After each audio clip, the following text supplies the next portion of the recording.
بسم الله الرحمن الرحيم. ياسين والقرآن الحكيم إنك لمن المرسلين على صراط مستقيم تنزيل العزيز الرحيم لتنذر قوما ما أنذر آباؤهم فهم غافلون. لقد حق القول على أكثرهم فهم لا يؤمنون. إنا جعلنا في أعناقهم أغلالا فهي إلى الأذقان فهم مقمحون. وجعلنا من بين أيديهم سدا ومن خلفهم سدا فأغشيناهم فهم لا يبصرون. وسواء عليهم أأنذرتهم أم لم تنذرهم لا يؤمنون. إنما تنذر من اتبع الذكر وخشي الرحمن بالغيب فبشره بمغفرة وأجر كريم. إنا نحن نحيي الموتى ونكتب ما قدموا وآثارهم وكل شيء أحصيناه في إمام مبين. واضرب لهم مثلا أصحاب القرية إذ جاءها المرسلون إذ أرسلنا إليهم اثنين فكذبوهما فعززنا بثالث فقالوا إنا إليكم مرسلون. قالوا ما أنتم إلا بشر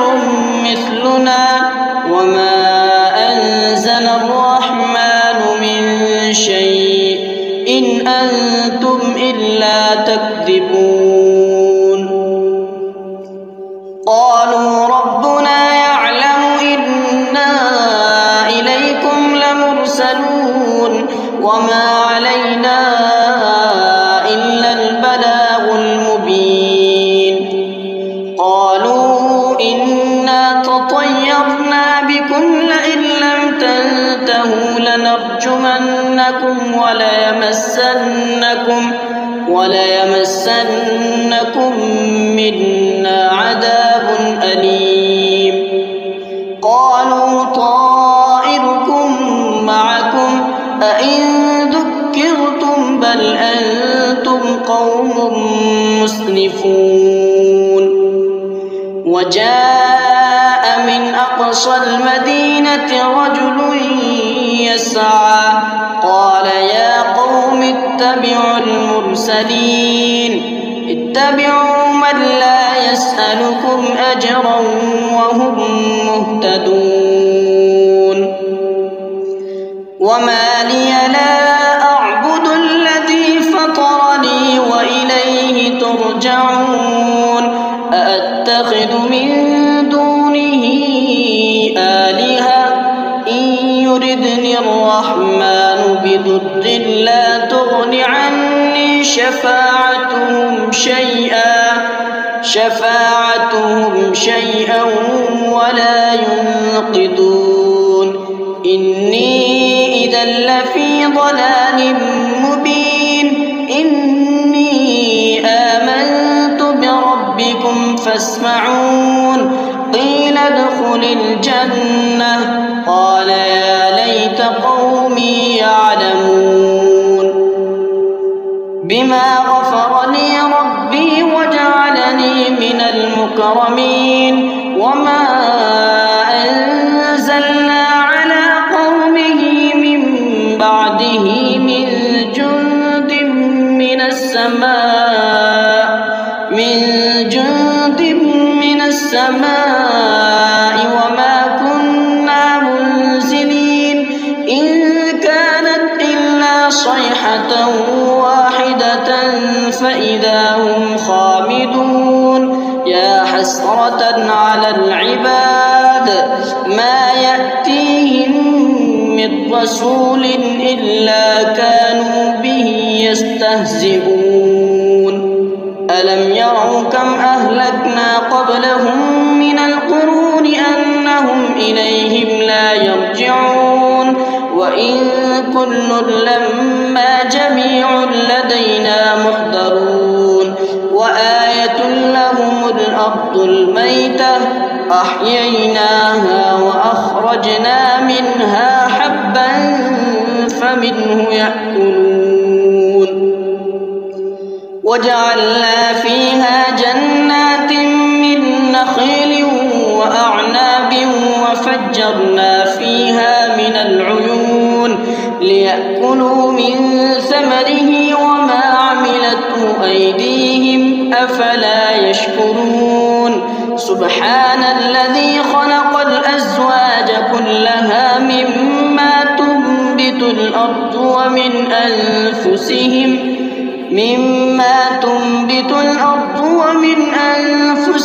ومما لا يعلمون وآية لهم الليل نسلخ منه النهار فإذا هم مظلمون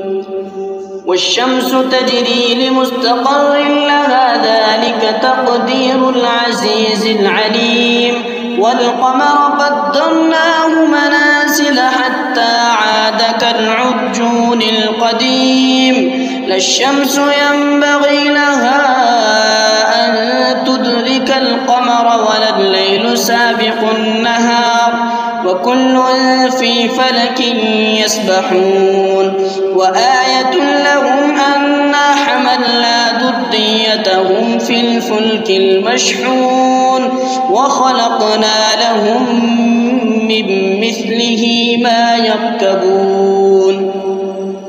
وإن نشأ نغرقهم فلا صريخ لهم ولا هم ينقذون إلا رحمة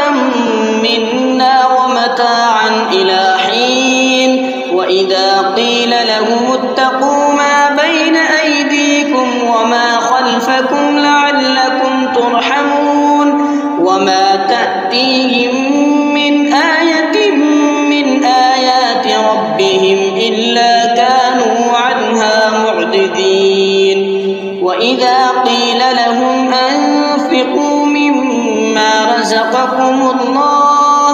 قال الذين كفروا للذين آمنوا أنطعم من لو يشاء الله أطعمه إن أنتم إلا في ضلال مبين ويقولون متى هذا الوعد إن كنتم صادقين ما ينظرون إلا صيحة واحدة تأخذهم وهم يخصمون فلا يستطيعون توصية ولا إلى أهلهم يرجعون ونفخ في الصور فإذا هم من الأجداث إلى ربهم ينسلون قالوا يا ويلنا من بعثنا من مرقدنا هذا ما وعد الرحمن وصدق المرسلون إن كانت إلا صيحة واحدة فإذا هم جميع لدينا محضرون فاليوم لا تظلم نفس شيئا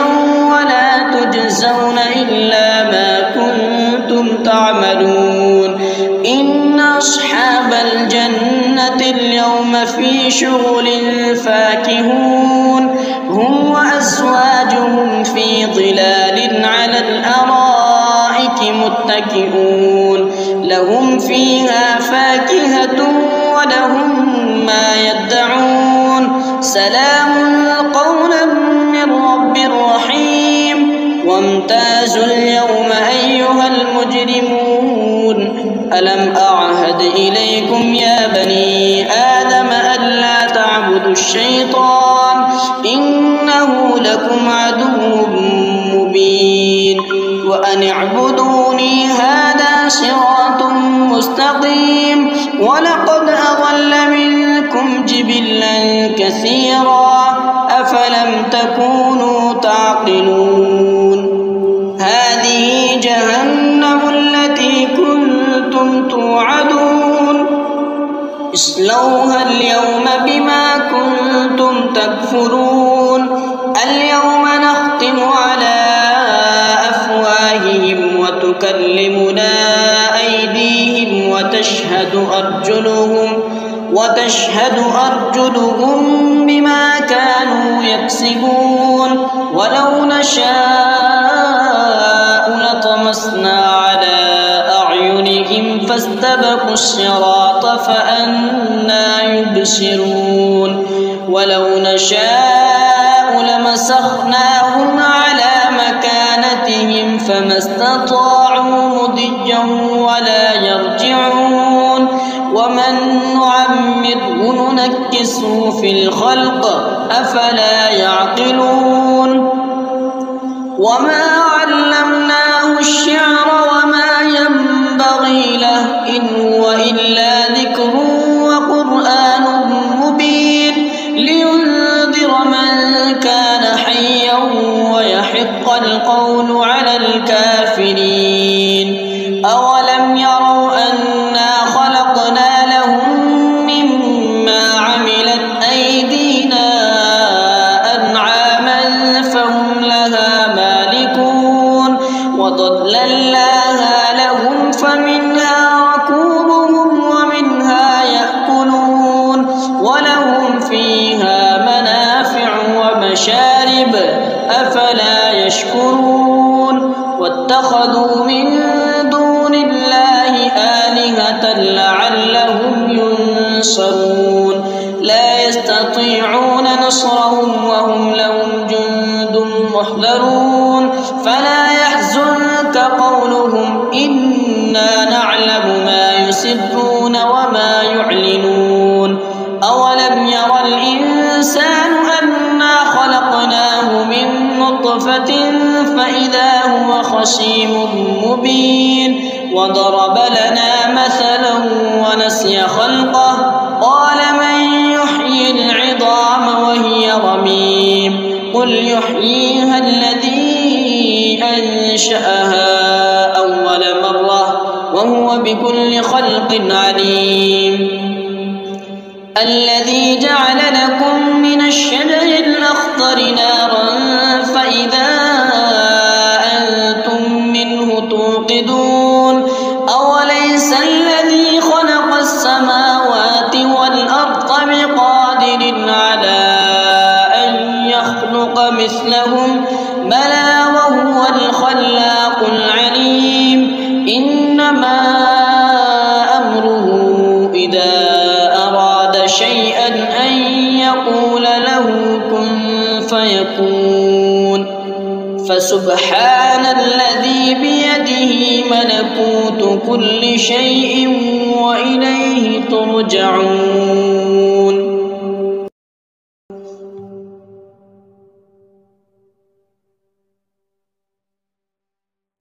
بسم الله الرحمن الرحيم الرحمن علم القرآن خلق الإنسان علمه البيان الشمس والقمر بحسبان والنجم والشجر يسجدان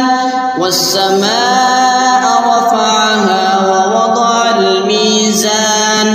ألا تطغوا في الميزان وأقيموا الوزن بالقسط ولا تخسروا الميزان والأرض وضعها للأنام فيها فاكهة والنخل ذات الأكمام والحب ذو العصف والريحان فبأي تكذبان خلق الإنسان من صلصال كالفخار وخلق الجان من مارج من نار فبأي آلاء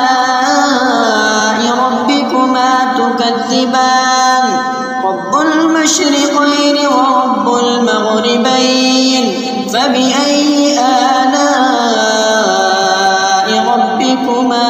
تكذبان مرج البحرين يلتقيان بينهما برزخ لا يبغيان فبأي آلاء ربكما تكذبان يخرج منهما اللؤلؤ والمرجان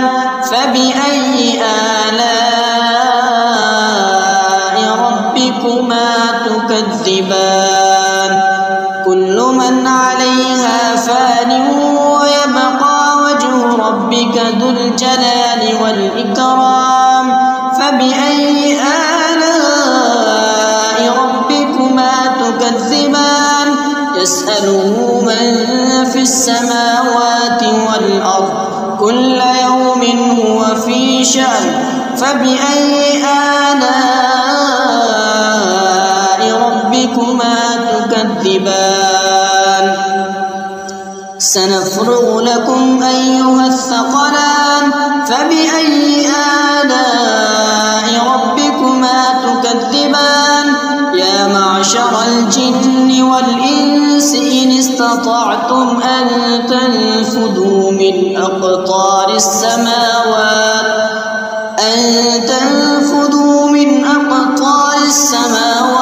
والأرض فانفذوا لا تنفذون إلا بسلطان فبأي آلاء ربكما تكذبان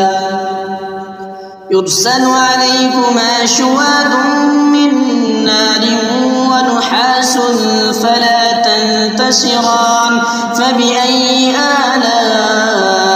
ربكما تكذبان فإذا انشقت السماء فكانت وردة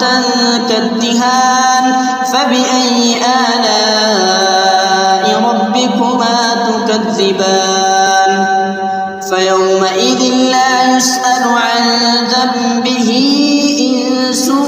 ولا جان فبأي آلاء ربكما تكذبان يعرف المجرمون بسيماهم فيؤخذ بالنواصي والأقدام فبأي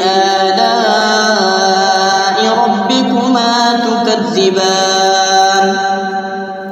هذه جهنم التي يكذب بها المجرمون يطوفون بينها وبين حميم آن فبأي آلاء ربكما تكذبان ولمن خاف مقام ربه جنتان فبأي آلاء ربكما تكذبان ذواتا أفنان فبأي آلاء ربكما تكذبان فيهما عينان تجريان فبأي آلاء ربكما تكذبان فيهما من كل فاكهة زوجان فبأي آلاء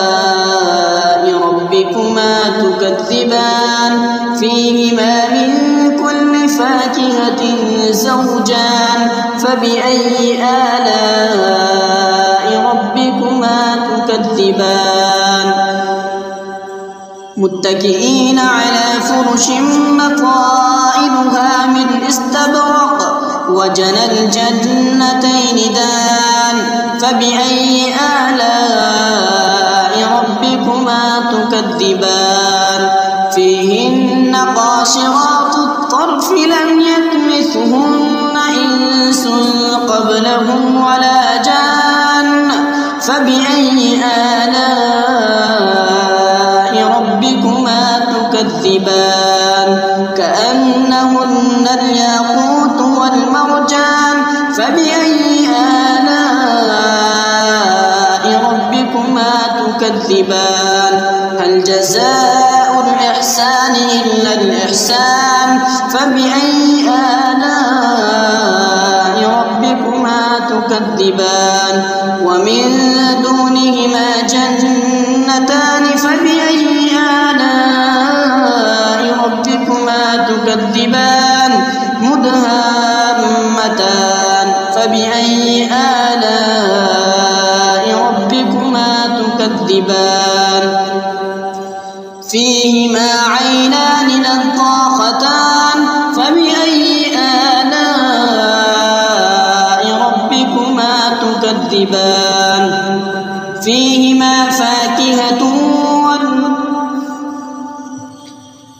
فيهما فاكهة ونخل ورمان فبأي آلاء ربكما تكذبان فيهن خيرات حسان فبأي آلاء ربكما تكذبان حور مقصورات في الخيام فبأي آلاء ربكما تكذبان حور مقصورات في الخيام فبأي آلاء ربكما تكذبان لم يطمثهن إنس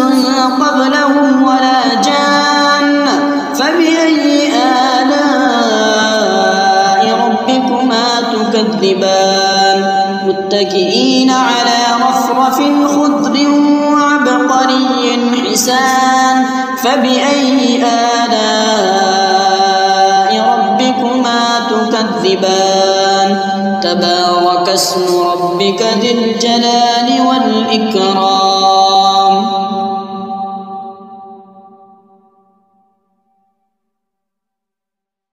بسم الله الرحمن الرحيم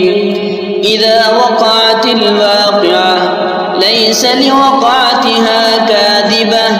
خافضة رافعة إذا رجت الأرض رجا وبست الجبال بسا فكانت هباء منبثا وكنتم أزواجا ثلاثة فأصحاب الميمنة ما أصحاب الميمنة وأصحاب المشأمة ما أصحاب المشأمة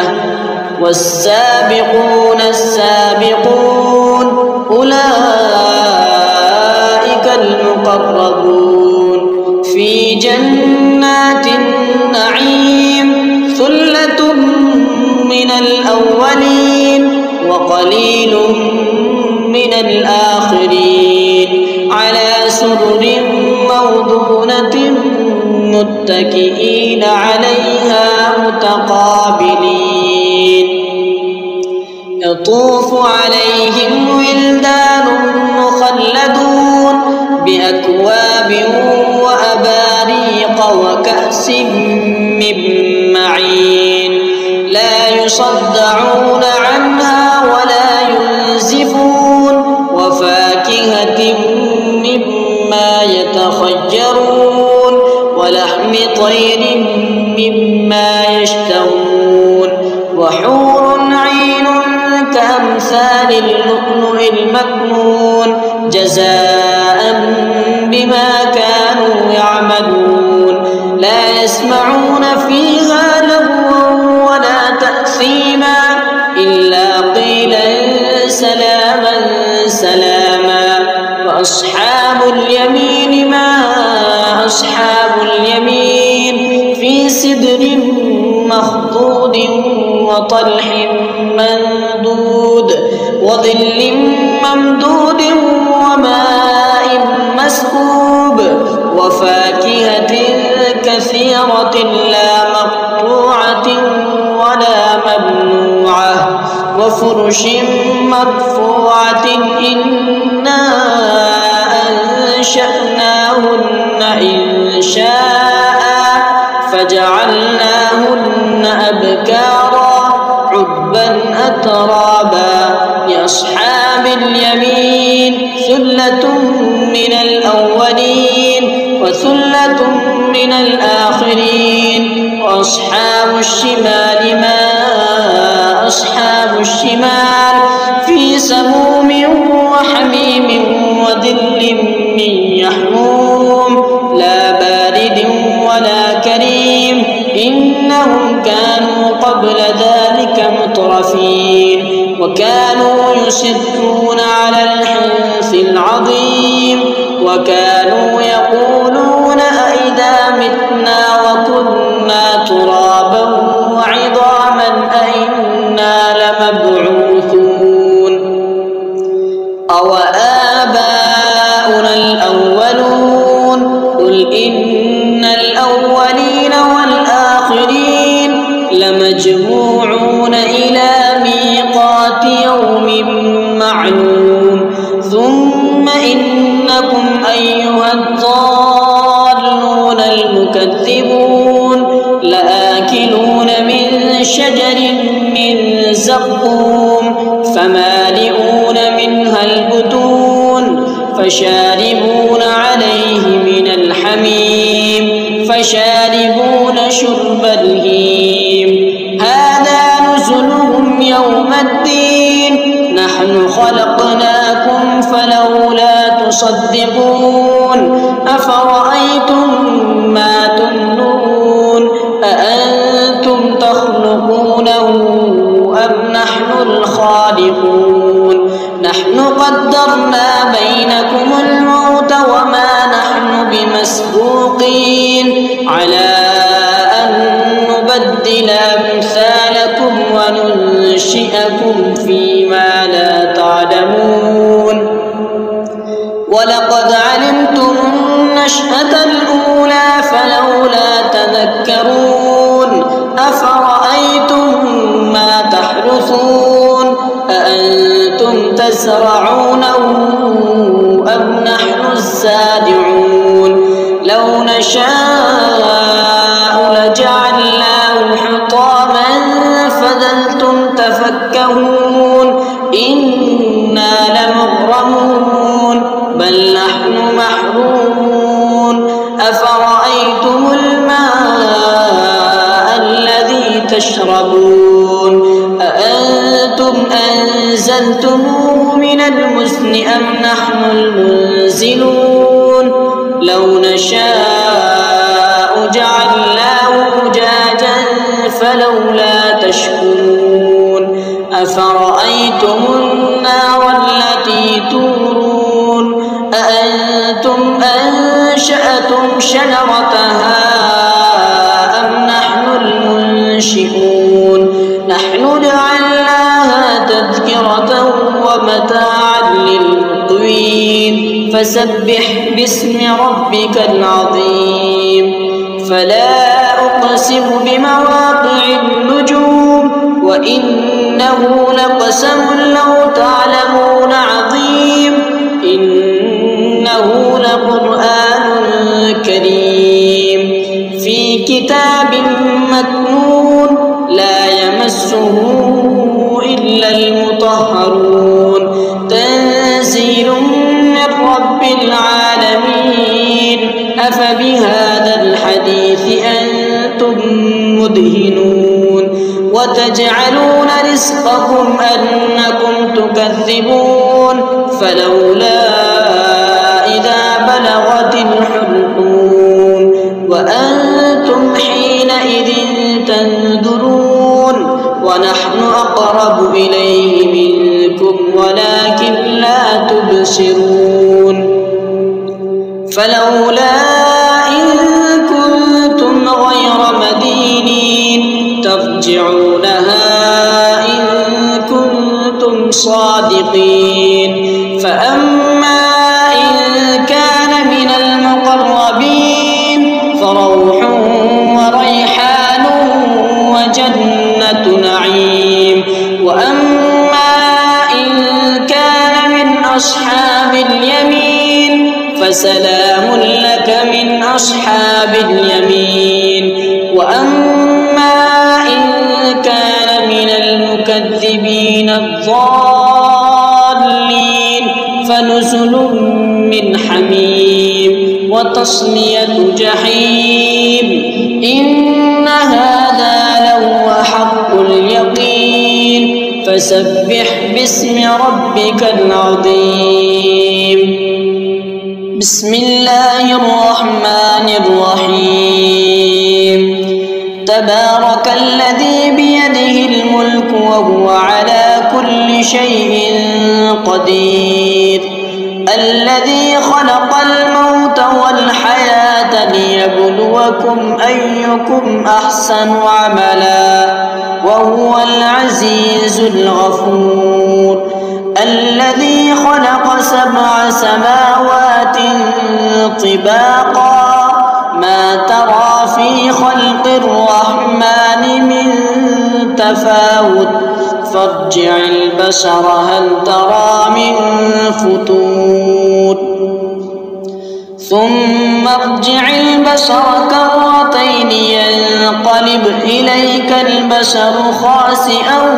وهو حسير. ولقد زينا السماء الدنيا بمصابيح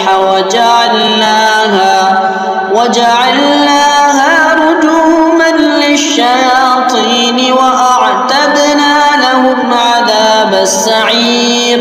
وللذين كفروا بربهم عذاب جهنم وبئس المصير. إذا ألقوا فيها سمعوا لها شهيقا وهي تفور تكاد تميز من الغيظ كلما ألقي فيها فوج سألهم خزنتها ألم يأتكم نذير قالوا بلى قد جاءنا نذير فكذبنا وقلنا ما نزل الله من شيء إن أنتم إلا في ضلال كبير. وقالوا لو كنا نسمع أو نعقل ما كنا في أصحاب السعير فاعترفوا بذنبهم فسحقا لأصحاب السعير. إن الذين يخشون ربهم بالغيب لهم مغفرة وأجر كبير. وأسروا قولكم أو اجهروا به إنه عليم بذات الصدور. ألا يعلم من خلق وهو اللطيف الخبير. هو الذي جعل لكم الأرض ذلولا فامشوا في مناكبها وكلوا من رزقه وإليه النشور. أأمنتم من في السماء أن يخسف بكم الأرض فإذا هي تمور أم أمنتم من في السماء